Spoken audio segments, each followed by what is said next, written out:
Hey y'all, happy Tuesday. So let's dig right into it. I want to talk about the fact that with the authority, the jurisdiction that Jesus Christ has given us, He also has enabled us, empowered us, given us the physical and mental strength to do what He's called us to do. He's given us mental strength to wear the armor and pursue the enemy. Now,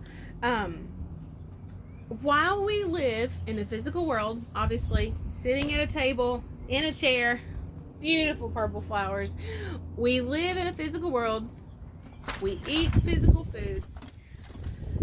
Our primary battle is not one of physical strength, thank God, because I would lose that battle. But our battle, our primary battle, is in the spirit realm, and it's between our ears. The most difficult battle we have to win is in our ears. It's between our ears. It's our mind. And we have to renew our minds to believe the word of God when we don't see anything any way. And I think that there are countless stories in the Bible that if we started talking about them, it could take into next week of the times when people, men and women who believed God in spite of this impossible. There's no way. And I think about Elijah on the hill, and the servant said, look, we're surrounded. What are we going to do? And the prophet prayed and he said, God, open his eyes that he can see. See, the prophet knew. He said, don't worry about it. He said, more be with us than be with them. And he said, open his eyes that he might see. Well, and when his eyes were opened, he saw a heavenly host encamped around the enemy's forces. The battle was not physical. There were spiritual forces at work and at play. And we have to renew our minds to the Word of God. And we talked about this in the lives this weekend, particularly on Sunday. And that's what I was talking about. It's going to fit in so beautifully with this week because it is a battle of the mind. It is renewing my mind to this is what the news says, but this is what the Word of God says. This is what the doctor says. This is what the Word of God says. This is what my family says. This is what the Word of God says. This is what my best friend says. This is what the Word of God says. This is what this person says. Who, we do listen to people. We do take pause and consider what they're saying, but consider what they're saying in light of the Word of God.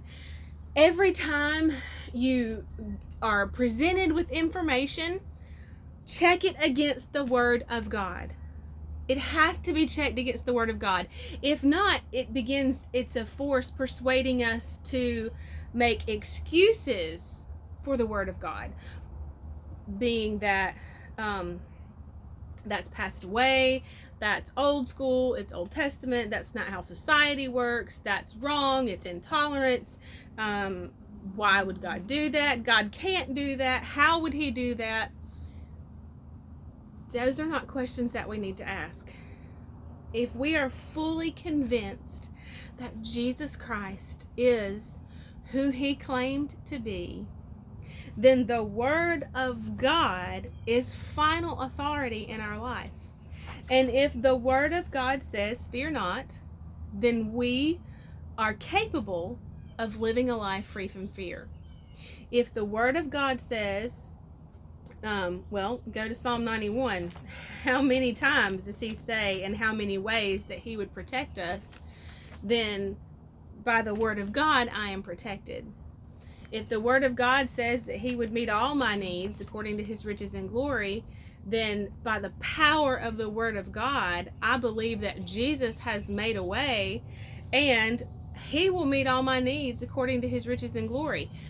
But it is a renewing our mind to that, because again, when we don't see anything anyway, we have to go back to the Word of God. Proverbs 4 is such, I'm in Colossians right now. Colossians 3:2.